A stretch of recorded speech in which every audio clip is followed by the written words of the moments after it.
தமிழ்நாட்டினுடைய நாடாளுமன்றத்தினுடைய எண்ணிக்கையை குறைக்க சதி செய்யறாங்க. தொகுதி மறுசீரமைப்பு என்ற பெயர்ல மிகப்பெரிய சதி நடக்க இருக்கிறத முதல்ல உணர்ந்து அரசுக்கு எதிராக குரல் கொடுத்த மாநிலம் தான் நம்முடைய தமிழ்நாடு. வரவிருக்கக்கூடிய மக்கள் தொகை கணக்கெடுப்பு அடிப்படையில் மேற்கொள்ள போற தொகுதி சீரமைப்பு நம்மை போன்ற மாநிலங்களை வெகுவாக பாதிக்க போகுது.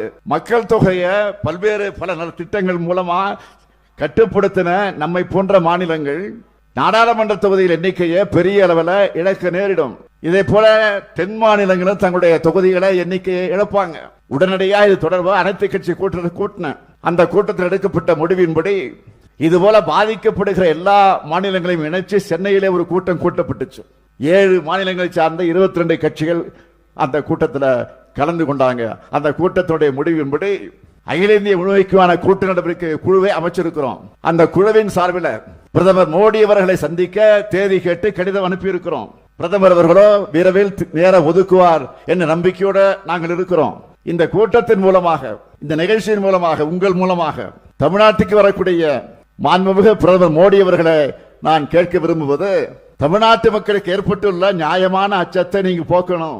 தென் மாநிலங்கள் உள்ளிட்ட மக்கள் தொகையை கட்டுப்படுத்தின மாநிலங்களோட தொகுதி விழுக்காடு குறையாது என்கிற உறுதிமொழியை தமிழ்நாட்டு மண்ணில் நின்று நீங்க வழங்கணும். அதுக்கான அரசியலமைப்பு சட்ட திருத்தத்தை நாடாளுமன்றத்திலையும் நிறைவேற்றணும்.